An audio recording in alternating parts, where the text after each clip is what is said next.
पुणे महापालिका निवडणुकीसाठी शरद पवार आणि अजित पवारांची राष्ट्रवादी एकत्र येण्याची शक्यता मावळली। दोन्ही पक्षांकडून आता युतीच्या चर्चा थांबवण्यात आल्यात।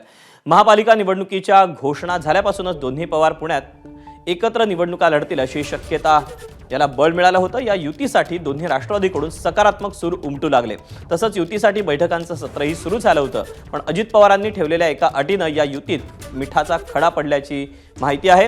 पुण्यात एकत्रित लढताना शरद पवारांच्या उमेदवारांनी तुतारी चिन्हाऐवजी घड्याळावर लढावा असा प्रस्ताव अजित पवारांनी आणल्याची माहिती आहे। पण हा प्रस्ताव शरद पवारांच्या राष्ट्रवादीनं अमान्य केल्यानं युतीच्या चर्चा फिसकटल्याचं समजतंय। एबीपी माझा, उघडा डोळे बघा नीट।